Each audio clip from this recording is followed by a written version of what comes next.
నమస్కారం. మీ విజయ్ కుమార్ గంట. రిటైర్డ్ జర్నలిస్టులకి పదవీ విరమణ వయో పరిమితిని పెంచాల్సినటువంటి అవసరం మొదట ప్రభుత్వం గుర్తించాలి.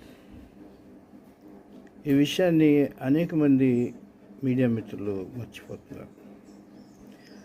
ప్రపంచంలో రాష్ట్రంలో కానీ దేశంలో కానీ అనేక చోట్ల అట్లు ఉద్యోగుల పదవీ విరమణ వయసు వచ్చేటప్పటికల్లా సగటున 60 సంవత్సరాలు ఉంది. లెక్చరర్లు అంటే మేధావి రంగానికి చెందినటువంటి అధ్యాపకులు లేదా ఇతరులకి 65 సంవత్సరాల వరకు కూడా రిటైర్మెంటు అవకాశం ఉంది. అయితే పాత్రికేయ సంస్థల్లో మాత్రం రిటైర్మెంటు వయసు 58 సంవత్సరాలు మాత్రమే ఉంది. 58 సంవత్సరాలు వస్తున్నాయి అనగానే ఇంకా వాళ్ళకి చేయాల్సినటువంటి సెటిల్మెంట్లు, పిఎఫ్లు ఇలాంటి అసలు అఫ్కోర్స్ కొన్ని పత్రికల్లో పిఎఫ్లు, జీపీఎఫ్ ఇటువంటి ఏమీ లేవు. కనీసం జీతాలు ఇవ్వటమే కష్టం పత్రికల్లో కానీ మీడియాలో కానీ. సరే, అవి తీసి పక్కన పెడితే ఇందులో కూడా ప్రభుత్వ వైఫల్యం ఉంది. ఎందుకని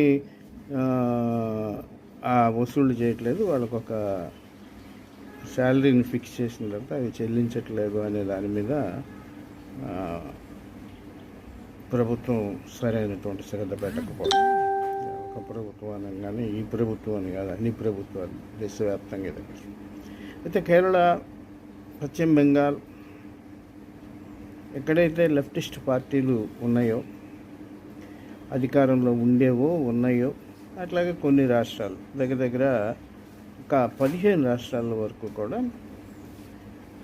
రిటైర్మెంట్ వయో పరిమితిని పెంచాయి. అట్లాగే వాళ్ళకి ఇవ్వాల్సినటువంటి పెన్షన్ కూడా ఇస్తున్నారు. అందువల్ల ఆయా పత్రికల యాజమాన్యాల నిర్ణయానికి బట్టి కాకుండా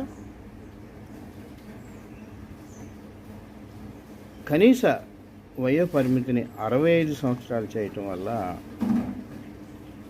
బెనిఫిట్స్ వస్తాయి జర్నలిస్టులకి. అదే సందర్భంలో పెన్షన్కి కూడా ఆయా యాజమాన్య పత్రాల యొక్క యాజమాన్య సంస్థల యొక్క నిర్ణయం కాకుండా అక్రిడేషన్లు అంటే వెటర్న్ జర్నలిస్టు వీళ్ళ దీన్ని పరిగణలోకి తీసుకొని కనీసం నెలకి 15 నుంచి 25 వేల వరకు పెన్షన్ ఇవ్వాల్సినటువంటి అవసరం ఉంది.